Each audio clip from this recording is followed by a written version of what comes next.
Colorado sees a ton of snow, and why not? They are literally defined by the massive Rocky Mountains. But even the snow can reach a point of too much.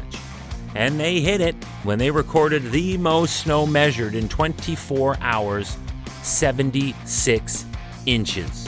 Hi, I'm Chris May, writer, producer, and host of This Day in Weather History from the Weather Network in Canada. All right, so 76 inches is almost 195 centimeters. The storm of April 14th through 16th back in 1921 was outstanding for the region. And right in the midst of it was this day in weather history.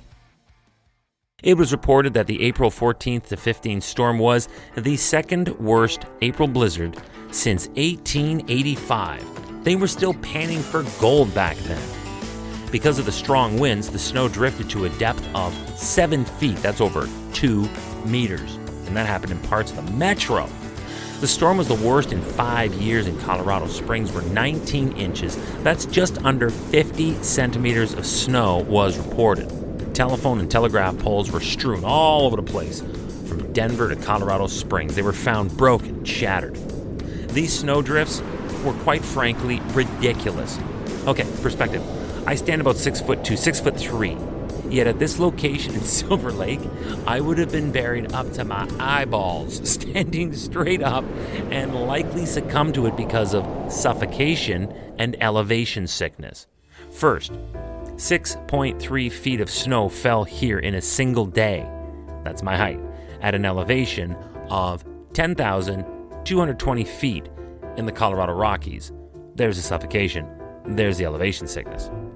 A snowfall of 87 inches or 221 centimeters of snow in that same April 14th to 15th period was reported at Silver Lake, Colorado. That is literally a dizzying proposition. Remember that this day in weather history can be enjoyed a number of ways. Right now, you are listening to the full version of today's story on your favorite podcast provider, but there is also the daily podcast video short. They are shot right here in my podcast recording studio, so you get that perspective, and oftentimes they will include visuals from that day's event, from when it happened in weather history. So after listening to the full story, go check out the podcast video short on television or online anytime at theweathernetwork.com/weather history.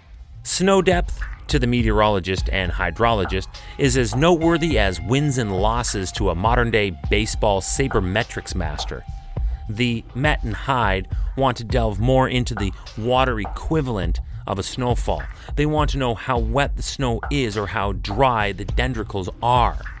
Depth is what it is, but as they say, let it snow, let it snow, let it snow. However, people like us, the general public, also highway and street maintenance engineers, and for that matter, moms, dads, building superintendents, pretty much everybody else in the world are very much interested in how deep the snow is. As a result of the mass appeal, it will always be the depth numbers that get all the media attention and airplay. Again, like so much that the modern day media pumps out for eyes and clicks, the snow depth is a number, and everyone understands bare numbers, so that's what they will go with. I tell you that to tell you this. Because history is told by they who hold the pen, and because in this case the pen is held by those observing weather data, and because in this case the observers are the aforementioned meteorologists and hydrologists, there is consequently no large-scale survey of depths of snowfall throughout the United States that has ever been made. There are those exceptions, but nothing widespread that dates back very far. Here are some of the notable exceptions. There was the 60-inch or 152.4 centimeter snowfall at Giant Forest, California, January 18th through 19th, 1933. It has been accepted, by many anyway, as being the most snow on record in the United States for a 24-hour period. Similarly, the Giant Forest snowfall of 87 inches or 221 centimeters that fell February 12th through 14th of 1926, and the Vanceboro, Maine snowfall of 96 inches or 244 centimeters that took place on December 6th of 1933 have both been accepted as record values for 3- and 4-day events. And then, reflecting this day in history, There was the snowfall we've been talking about all day today of 87 inches in 27 hours at Silver Lake, Colorado, April 14th through 15th of 21. But it didn't end there. Over an extended 32-hour period of more or less continuous snowfall from April 14th through the 15th, that ballooned out to 95 inches or 241.3 centimeters that was reported. Then, on top of that, I know this is ridiculous, isn't it? If we were to include the even smaller finite totals of April 12th and 13th, we reach a record value, all in and done, of 100 inches, that's 254 centimeters, in a total elapsed time of 85 hours. The Silver Lake snowfall is being accepted as providing the highest known rates in the United States for durations of 4 days, one of which included this day in weather history.